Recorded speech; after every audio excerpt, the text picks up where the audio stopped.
नमस्कार। The untold story के नए वीडियो में आपका स्वागत है। मैं हूं अनिल चंदोला। आज के वीडियो में हम दिल्ली में चुनाव लड़ने वाले उत्तराखंडी मूल के नेताओं की बात करेंगे। दिल्ली विधानसभा चुनाव के नतीजे आ गए हैं।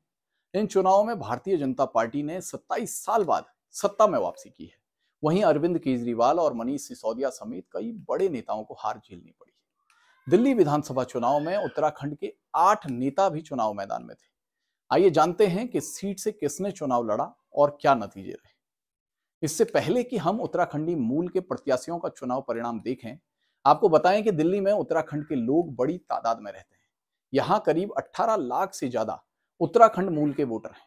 कई विधानसभा सीटें ऐसी हैं जहां उत्तराखंड मूल के लोगों की संख्या काफी ज्यादा है।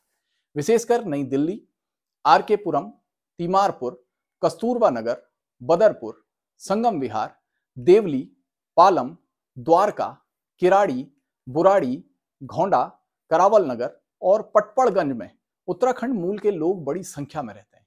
इसके अलावा लक्ष्मी नगर, त्रिलोकपुरी, शाहदरा, सीमापुरी, रोहिणी, छतरपुर और महरौली विधानसभा सीटों में भी उत्तराखंडी मतदाताओं की संख्या काफी है। अब आपको बताते हैं कि उत्तराखंडी मूल के नेताओं का चुनाव परिणाम क्या रहा है। सबसे पहले बात करते हैं मोहन सिंह बिष्ट की। उनकी गिनती दिल्ली में उत्तराखंडी मूल के सबसे बड़े नेता के तौर पर होती है। बिष्ट करावल नगर सीट से लगातार 5 बार विधायक रहे हैं। इस बार भाजपा ने उनकी जगह कपिल मिश्रा को करावल नगर से प्रत्याशी बनाया। मोहन सिंह बिष्ट को मुस्तफाबाद से प्रत्याशी बनाया गया, जिसको लेकर उन्होंने नाराजगी भी जताई।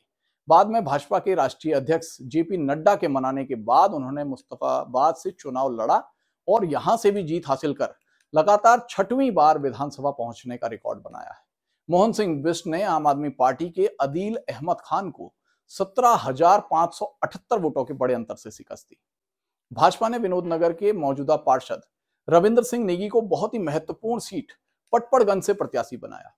पटपड़गंज से पहले आम आदमी पार्टी के बड़े नेता और उप मुख्यमंत्री रहे मनीष सिसोदिया चुनाव लड़ते रहे, लेकिन इस बार आपने यहां से कोचिंग सेंटर चलाने वाले अवध ओझा को प्रत्याशी बनाया था।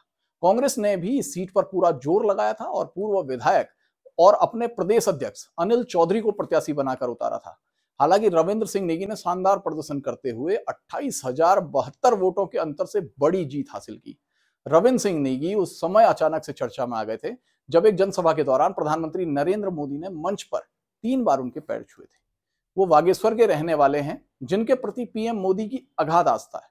यही कारण है कि जब पीएम मोदी को इसका पता चला तो उन्होंने 3 बार उनके पैर छुए।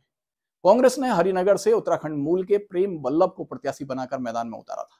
इस सीट पर भाजपा के श्याम शर्मा ने आपके सुरेंद्र कुमार सेतिया को 6,632 वोटों के अंतर से हराया। कांग्रेस प्रत्याशी प्रेम बल्लभ को कुल 4,252 वोट मिले और तीसरे स्थान पर रहे। उत्तराखंडी मूल के योगेश्वर सिंह बिष्ट ने बहुजन समाज पार्टी के टिकट पर महरौली विधानसभा सीट से चुनाव लड़ा। भाजपा युवा मोर्चा के पदाधिकारी रहे योगेश्वर ने टिकट न मिलने पर भाजपा से बगावत की और बसपा ने उन्हें टिकट देकर मैदान में उतारा।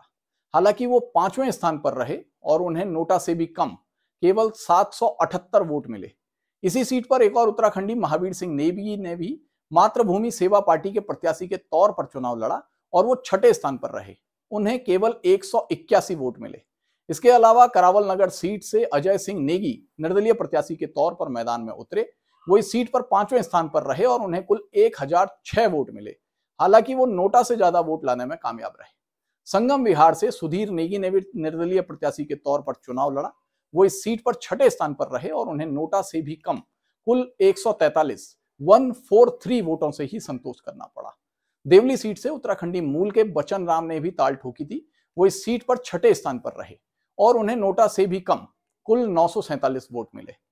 बुराड़ी सीट से प्रेमा रावत के चुनाव लड़ने की बार बार चर्चा हो रही थी। हालांकि चुनाव आयोग की आधिकारिक वेबसाइट पर उनका नाम नहीं है। हमारा ये वीडियो आपको कैसा लगा? हमेशा की तरह आपके सुझावों और प्रतिक्रियाओं का इंतजार रहेगा। अगले वीडियो में फिर आपसे मुलाकात होगी। तब तक के लिए नमस्कार।